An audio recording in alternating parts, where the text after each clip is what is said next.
So guys, welcome back to Tactical Trafford, and today we touch on a lot. We touch on Marcus Rashford, Antony, Marco Kanashi from Atlanta, Emiliano Martinez, Bryan Mbeumo. Let's dive into this video, guys. So guys, the first news we are going to be talking about today is Bryan Mbeumo. Speaking in his YouTube channel yesterday, Fabrizio Romano actually stated that there's actually club-to-club talks going on between Manchester United and Brentford to find a financial balance between the two parties. So they're actually talks are under the way to find the right balance on the structure of the structure of the deals, the add-ons, and so on. So talks are going on between Manchester United and Bryan Mbeumo. Fabrizio Romano actually said that Manchester United fans should be patient because Manchester United already invested big money on Matthias Cunha, so they're trying to not to overspend, because actually if we overspend on Bryan Mbeumo, it's going to be like that for probably all the signings we are going to get this summer. So Manchester United are actually speaking with Brentford for Bryan Mbeumo. So next we are going to be getting a good feedback on the Bryan Mbeumo deal. So let's go over to the next deal.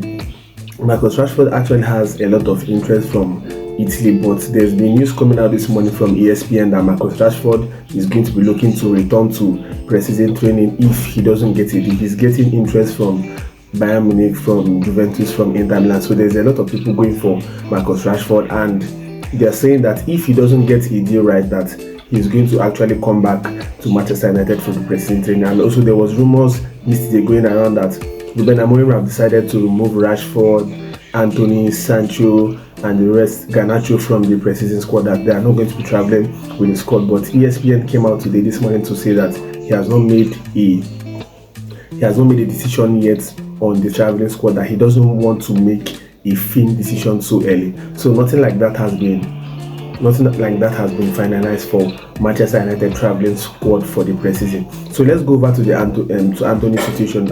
Romano actually reported that Antony actually has interest from Como, that Como tries to sign Antony in the last days, but Antony is actually giving priority to Ruben, and Manchester United is aware of the priority Antony is giving to Ruben. He wants to continue in Ruben, but there is no club-to-club agreement here. So actually that means Ruben are talking to Manchester United, but there is no agreement on the fee yet. So going over to Rasmus Højlund, they say Manchester United has blocked a loan with an obligation to buy for Rasmus Højlund going to Inter Milan, that they want to sanction a permanent deal of 45 million euros. So Manchester United wants to sell Rasmus Højlund for 45 million euros and then go on and buy another player or invest it in our upcoming striker that we're going to buy.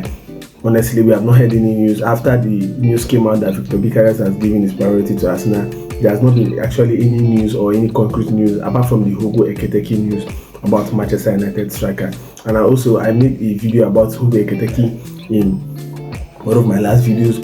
If you want to know who Hugo Ekitike is and the kind of player he is, you can go back to my channel and watch the video. So guys, let's go over to the next topic of today. We are going to talk about João Palhinha from Bayern Munich. Actually, there's been links of Manchester United going for Palhinha. Ruben Amorim speaking with Palhinha. Remember, Palhinha played in Sporting Lisbon, probably under Ruben Amorim before he left. So Manchester United are actually going for João Palhinha. They said they are talking to other primary targets here before making a move of Palhinha. That means Manchester United have other midfield targets before Palhinha. So Palhinha is just like maybe the second, third choice in the midfield. And they said they are going to do a deal if the financial package of the deal actually aligns with what Manchester United actually wants, because they said Ruben Amorim as one of the players that are going to actually elevate the Manchester United midfield. And personally, for me, I see João Palhinha as somebody that can be able to elevate the midfield. He's actually very physical. He can mark. When he was in the Premier League, I think 2 years in a row in the Premier League, he had the most tackles or the most interceptions. So João Palhinha is actually a Premier League proven player that can actually help the midfield of Manchester United. So let's watch out for that one. Then going over to Emiliano Martinez. Emiliano Martinez actually offered himself to Manchester United.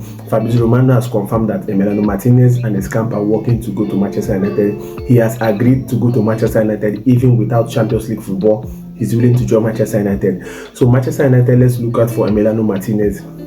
Remember, he's 32 years of age and he's going to 33, which is not actually a problem because goalkeepers can be able to play without any form of issues concerning their age. So Emiliano Martinez is definitely an upgrade to Andre Onana, given the fact that his age doesn't actually sound like a barrier for anyone. Besides, Edwin van der Sar was back from Fulham for like Fulham when he was actually 34 years old. So actually that's not really a barrier, but it has been confirmed that Manchester United wants to sign Emiliano Martinez. And what is actually looking like in this transfer window is that Manchester United can be able to buy Kohan, which is already wrapped up, Bryan Mbeumo and Martinez without actually selling.